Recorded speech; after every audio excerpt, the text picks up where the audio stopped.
America, a land of promise and possibility. Yet a shadow hangs over this great nation: division, discord.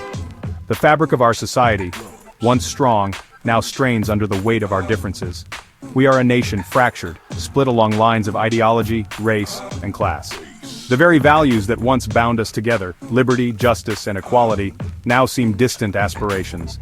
Political violence, a specter that has haunted America's past, rears its ugly head once more, a grim testament to our fractured present. In these troubled times, voices of reason are needed more than ever. Voices that can rise above the din of discord and offer a path forward. Voices that can remind us of our shared humanity, our common destiny. Senator Cory Booker, a man who has dedicated his life to public service, recently offered such a voice. In a powerful speech delivered in the heart of Newark, New Jersey, Booker issued a stirring call for national unity and condemned the rising tide of political violence that threatens to consume us all. Booker's words resonated with the raw urgency of the moment. He spoke not just as a politician, but as a concerned citizen, a man deeply troubled by the state of his nation. His message was simple, yet profound. We are stronger together than we are apart. He reminded his audience, and indeed the nation, that our differences, while real, need not define us. That our shared values, our common commitment to the ideals enshrined in our Constitution, can serve as a bridge across the chasm of division. Booker's plea was not for blind unity, for a silencing of dissenting voices. Instead, he called for something far more difficult, far more important: constructive dialogue. A dialogue rooted in mutual respect, even in the face of disagreement. A dialogue that acknowledges the legitimacy of differing viewpoints, even as it seeks common ground. For Booker, the answer to our current crisis lies not in silencing our opponents, but in truly listening to them. Dialogue. It seems like such a simple concept, yet in our hyper-partisan age it has become something of a lost art. We retreat into our echo chambers, surrounding ourselves with those who already agree with us.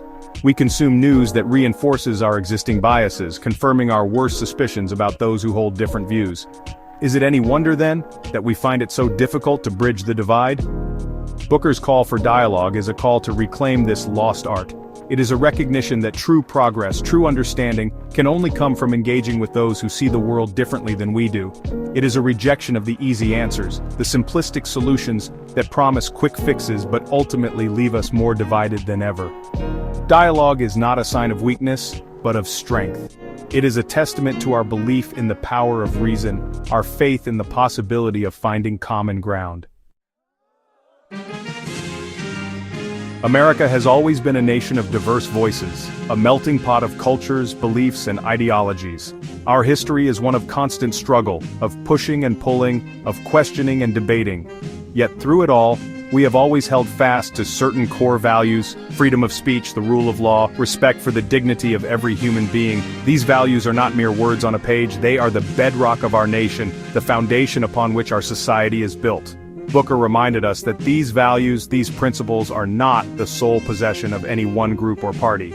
They belong to all Americans, regardless of their political affiliation, race, religion, or sexual orientation. They are what unite us as a people, what make us American. And yet in recent years, these values have come under assault. We have seen attempts to suppress voting rights, to erode the rule of law, to demonize entire groups of people based on their religion or ethnicity. Section 5. Echoes of Agreement. Booker's speech resonated deeply with many Americans. Across the country, people weary of the constant division and strife voiced their support for his message of unity and dialogue. Civil rights organizations praised his unwavering commitment to justice and equality. Religious leaders echoed his call for compassion and understanding.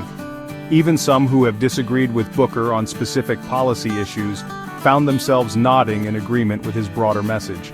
They recognize the need for a more civil and respectful public discourse, a recognition that our differences, while real, need not lead to animosity or violence. Yet, not all were swayed by Booker's eloquence. Some greeted his words with skepticism, jaded by years of partisan gridlock and broken promises. They pointed to the deep divisions within our society, the seemingly insurmountable challenges we face, as evidence that dialogue is futile, that unity is nothing more than a pipe dream. Others went further, accusing Booker of naivete, of failing to grasp the true depths of the problems we face. They argued that his calls for unity rang hollow in the face of continued injustice and inequality. For them, Booker's speech was nothing more than empty rhetoric, a distraction from the real work that needs to be done. Despite the skepticism and cynicism, Booker's speech served as a much-needed reminder of the power of hope. It was a call to action, an invitation to each and every one of us to do our part in bridging the divide, in healing the wounds that have festered for far too long. Booker challenged us to look beyond our differences, to see in each other fellow Americans, fellow human beings deserving of respect and dignity. He urged us to engage in constructive dialogue, to listen with open hearts and minds, even when it is difficult, even when it is uncomfortable. The path forward will not be easy. There will be setbacks, disappointments, moments when the chasm seems too wide to bridge. But we cannot succumb to despair. We cannot allow cynicism to extinguish the flame of hope. The work of building a more just and equitable society, a more perfect union, is a generational task. It requires patience, perseverance, and an unwavering belief in the possibility of progress. We may not see the fruits of our labor in our lifetimes, but we must continue to plant the seeds for future generations.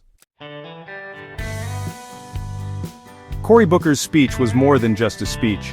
It was a beacon of hope in a time of darkness, a reminder that even in our divided nation, even in the face of seemingly insurmountable challenges, the human spirit, the yearning for unity and understanding, endures. It is up to each and every one of us to answer his call, to embrace the hard work of dialogue, to never give up on the promise of America. The struggle for a more just and equitable society is a marathon, not a sprint. There will be moments of doubt, moments of despair, but we must never lose sight of the goal, never surrender to the forces of division and hate. For in the words of Dr. Martin Luther King Jr., the arc of the moral universe is long, but it bends towards justice.